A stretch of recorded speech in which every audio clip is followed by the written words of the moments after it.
देखिए,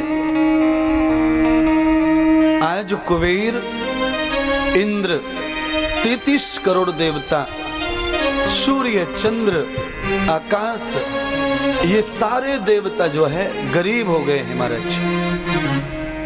क्योंकि भागवत कहती है समय हमेशा समय एक जैसा नहीं किसी का। संसार परिवर्तनशील है, कहीं धूप कहीं छाया कहीं बरसात है, कोई जवान कोई बूढ़ा कोई किशोर है। हमारा जीवन कितना बदल गया, कैसे थे कैसे हो गए कैसे हो रहे हैं। आपका खुद का जीवन रोज देखिए नित्य परिवर्तन कर रहा है, नित्य। 10 साल पहले सिर पर जो चीज दिखाई नहीं देती थी, 10 साल के बाद में अब बालों में, शीश में, सिर पर वो दिखाई देता है। कहां से आ रहा है, क्या आ रहा है, सब ऑटोमेटिक सिस्टम परमात्मा का चल रहा है महाराज। पहले एक बात सफेद होता है, फिर 2 बात सफेद होते हैं, धीरे धीरे करके न जाने कितने सारे सफेद बाल हो जाते हैं। आदमी देखता रहता है, समझता रहता है, थोड़े दिन सोचता रहता है कि ऐसे ही आ गया होगा, कमजोरी से आ गया होगा, कुछ कम पड़ गया होगा, फिर कुछ हो गया होगा, और धीरे धीरे सारे बालों में वही बीमारी लगती है। तब उसे लगता है अरे क्या फर्क पड़ता है, 50 साल का हो गया और कब सफेद होंगे। तो फिर अपने मन की संतुष्टि कर लेता है। अच्छा तो नहीं लगता उसे, पर सत्कर्महीनो, कर्महीन है ना, अब करे तो करे क्या, समझौता करना पड़ेगा संसार से, प्रकृति से, प्रलय से। परिवर्तनशील है ना संसार, रोज बदलता रहता है। एक दिन ऐसा था, बिल्कुल रुई की तरह शरीर था, मुलायम, मां नहलाती थी, पूरे शरीर को कहां कहां मां ने पहुंचा। आज वही शरीर है कि मां के सामने नग्न होने में लाज लगती, शर्म लगती है। कितना परिवर्तन आ गया, बड़ा बदलाव आया संसार में महाराज। आलस्य, प्रमाद, अकर्महीनता आदमी को निकम्मा बनाती है, भिखारी बनाती है, गरीब बनाती है महाराज। कश्यप ऋषि की 2 पत्नियां हैं, एक अदिति और एक दिति।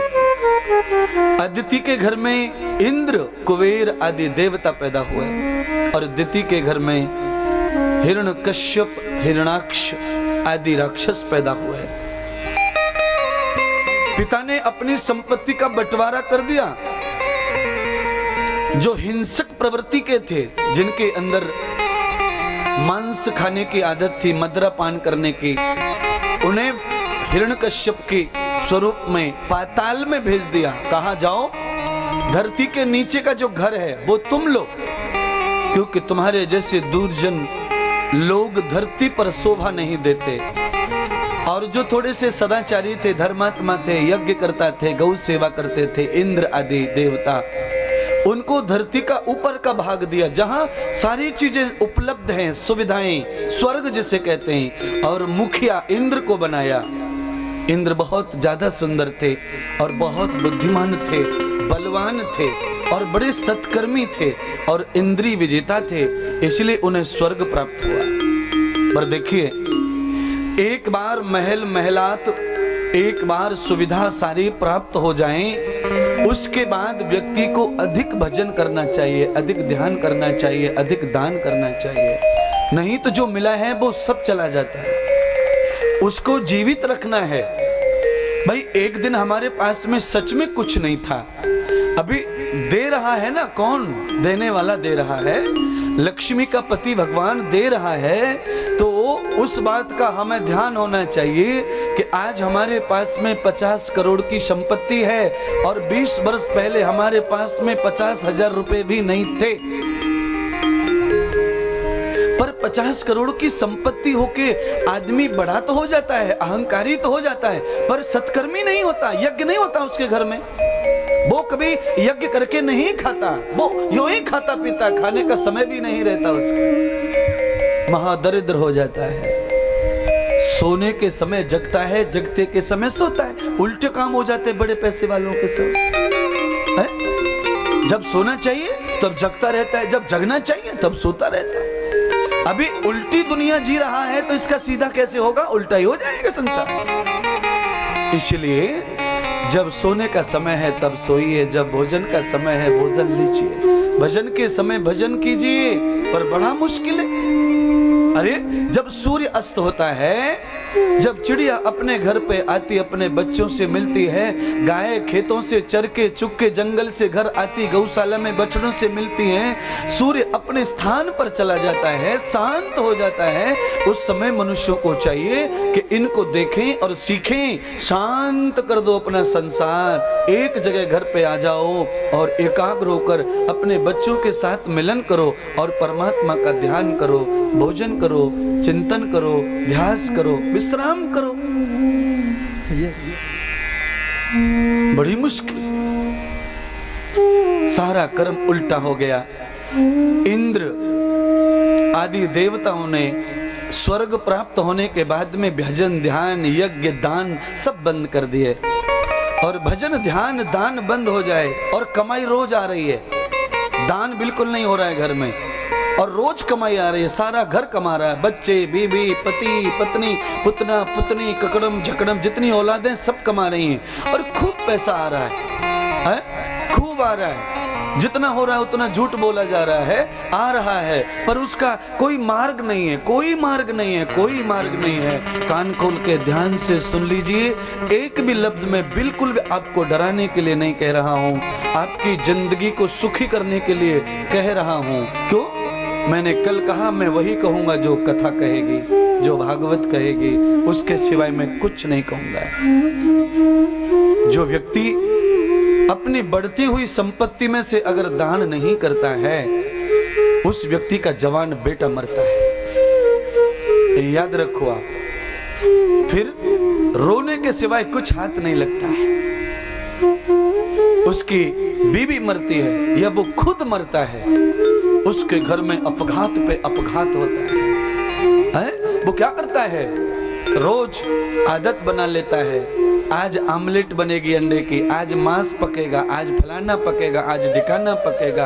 अरे तुम याद करो, कम से कम इतना सोचो कि जो मुर्गा है वो भी किसी का बेटा है, जो बकरा है वो भी किसी का बेटा है। याद रखिएगा, गाय जब अपने बछड़े को जन्म देती है तो कितना चाटती है, अर्थात गाय भी समझती है कि ये मेरा बेटा है, मैं इसकी माँ हूँ। और बछड़े को देखो, हजारों गायों के बीच में बछड़ा छोड़ दो पर अपनी ही माँ का आंचल पकड़ता है, वो भी माँ को पहचानता है। अगर ऐसे काट काट के खाएंगे तो तुम्हारी औलाद को भी तो एक दिन मरना ही पड़ेगा।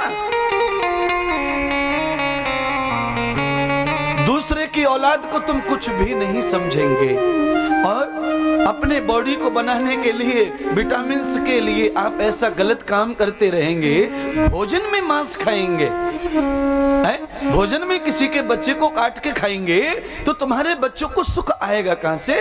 आज नहीं तो कल, आज नहीं तो कल, कल नहीं तो परसों तुम्हें भी इंद्र आदि देवताओं की तरह गरीब होना पड़ेगा, बेकार होना पड़ेगा, दुखी होना पड़ेगा। आज इंद्र आदि देवता धरती लोक पर आए और कटोरा हाथ में लेकर घर घर भीख मांग रहे महाराज। अब ये कथा कौन सी है? इस कथा का हेडिंग है कि ये बामन भगवान की कथा सुना रहा हूं मैं आपको। बामन भगवान कैसे प्रकट हुए, तो ये कथा चल रही है, कहां से शुरू होके कहां तक जाएगी। कुल मिलाकर कथा का सही रिजल्ट ये है कि बिना भगवान के किसी का उत्थान होता नहीं है।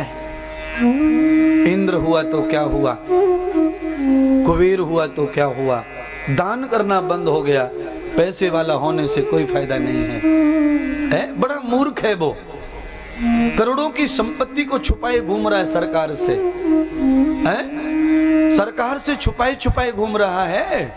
इनकम टैक्स की प्रॉब्लम इतनी सता रही है, पर 20 लाख रुपए की कथा नहीं करवा सकता, यज्ञ नहीं करवा सकता, भंडारे नहीं करवा सकता, चौराहे पर मीठा पानी नींबू का नहीं पिला सकता, गर्मी पड़ रही है बर्फ डाल करके रोज रूह अफ़ज़ा नहीं पिला सकता, पर मरता जा रहा है, छुपाए छुपाए घूम रहा है, छुपाए छुपाए घूम रहा है। और बिना मतलब के टैक्स में दुनिया भर का जा रहा है, पर उसे अपने हाथों से दान करके खुद के पाप नहीं धो पा रहा है, पापों को जमा करता जा रहा है, जमा करता जा रहा है, जमा करता जा रहा है। कब कब है? अरे ढेर लगा लेगा पापों का तो कैसे करेगा? अंतगतो न विनाश भूतो दर्शनम योग विवासिताम, अंत में विनाश ही होगा संपत्ति का। तेरी बिगड़ी हुई औलाद उस संपत्ति से इतने बुरे काम करेगी कि तेरा नाम तेरे मरने के बाद में 0/0 कर देगी। आप में से कोई भी ऐसा भक्त नहीं है जो औलाद के लिए नहीं कमा रहा हो। सब औलाद के लिए जी रहे मर रहे हैं ना, बोलिए ना। केवल जो तुम्हारे पेट में से पैदा हुआ उसके लिए तो जी रहे मर रहे हैं। पहले दिन की कथा में क्या हुआ बताइए आप? पहले दिन की कथा में हुआ कि आत्मदेव ब्राह्मण को बच्चा नहीं था, भगवान विष्णु ने साधु का भेष बनाकर उसे लाख बार समझाया कि मत बच्चे को कर, मत बच्चे का सोच, नहीं है तो तेरा भाग है। कम से कम तेरी कमाई को तेरी आंखों के सामने चलती हुई श्वासों में अगर तू परमात्मा के परमार्थ में लगा जाएगा तो अगले जन्म में तू लक्ष्मी का पति बनेगा। 1 नहीं 1000 बच्चे तुझे प्राप्त हो जाएंगे। पर नहीं माना। पेट में से निकलने वाले बच्चे को न जाने हम क्या समझते हैं, और हम इतना समझते हैं कि वो हमें गाली देवे, मारे, पीटे, कुछ भी करे तो भी हमारा ही, तो भी हमारा ही। और पड़ोसी का बच्चा गाली दे जाए ना तो 1 मिनट में पुलिस केस कर देंगे, 1 मिनट में पुलिस केस है? और अपना बेटा रोज थोपड़ा फोड़ दे, रोज गाली देवे, रोज आंत पीत जलावे, रोज खून जलाते रहे मैया के, पर एक दिन नहीं जाती पुलिस इंस्पेक्टर के पास में कि ये मुझे टॉर्चर कर रहा है, मानसिक तनाव देता है। नहीं नहीं नहीं, वो तो मेरा है, अपना है, ये तुम्हारा नहीं है। ये सब पाप की कमाई है, ये पाप की कमाई है। पर ये समाज कैसा है, उल्टा देखता है। जिसको बच्चे नहीं हुए ना उसको ताने मारेगा, उसको उंगली करेगा, उसको क्या करेगा। पर भागवत कहती है जिसको औलाद नहीं है सबसे ज्यादा पुण्यवान वही है, क्योंकि वो अपने जीवन का कल्याण करने के लिए आए हैं। अच्छा बताओ, अगर औलाद वाले अच्छे होते हैं तो लोग विवेकानंद की तस्वीर क्यों लगाते घर में? उसको तो था नहीं कोई, बोलिए ना। अगर औलाद का ही ज्यादा अच्छा है, पप्पा औलाद वाला ही अच्छा है तो बताओ। हाँ? कोई पूछता नहीं है, तो इनका दायरा बहुत छोटा रहता है।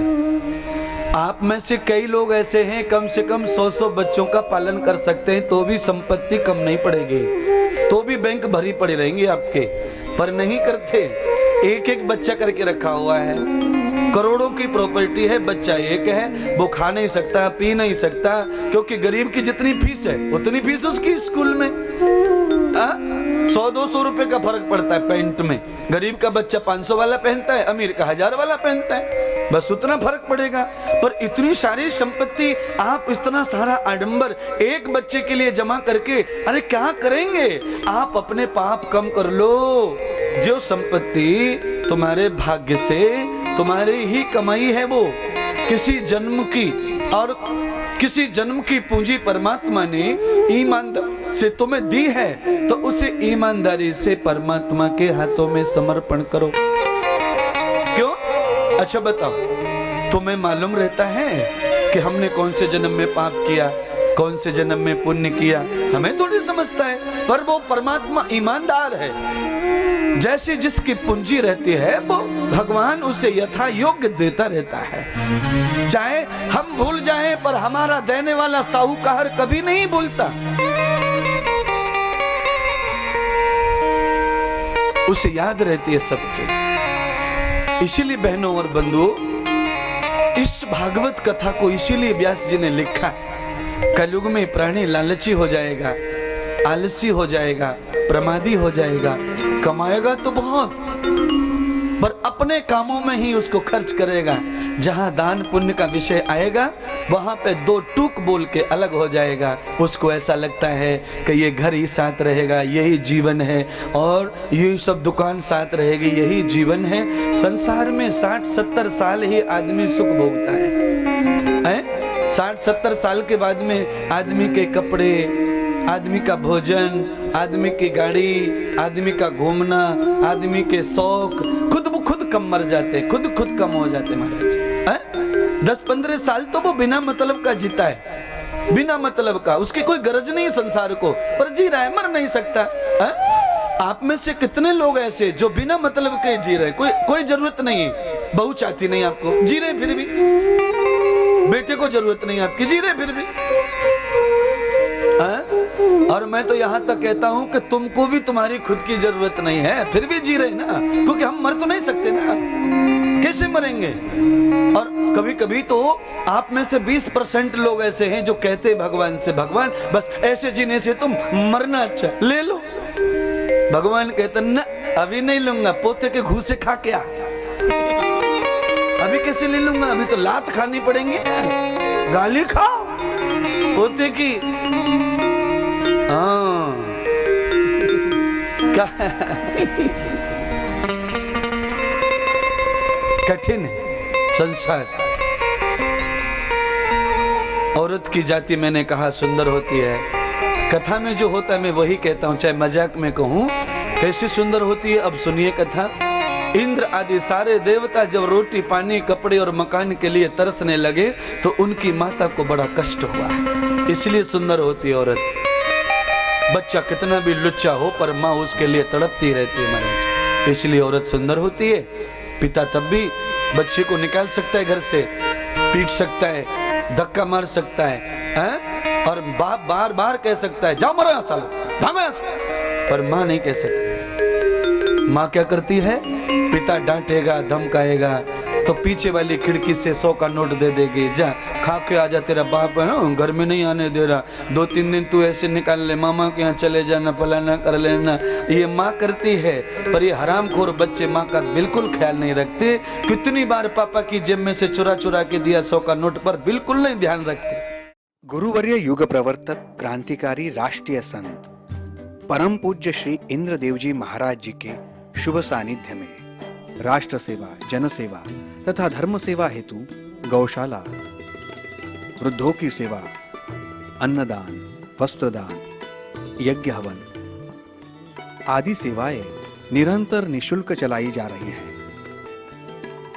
एक गोमाता के लिए 1 वर्ष के चारे हेतु 11,000 रुपए, 5 गौमाता का 51,000 रुपए, 11 गौमाता का 1,11,000 रुपए धनराशि देकर गौ सेवा में हमारा साथ दे सकते हैं। बूढ़े माता पिताओं को सम्मान पूर्वक रखने और उनके खाने की सुंदर व्यवस्था हेतु वृद्धाश्रम का निर्माण कार्य पूर्ण हो चुका है। अनेक वृद्ध माता पिताओं की सेवा के साथ वृद्धाश्रम निरंतर चल रहा है। 25,000 रुपए की राशि देकर आप वृद्धाश्रम के आजीवन सदस्य बन सकते हैं तथा 2,51,000 रुपए देकर निर्माणित वृद्धाश्रम में एक रूम पर अपना नाम लिखवा सकते हैं। कृपया हमारा सहयोग करें। हमारा अकाउंट डिटेल्स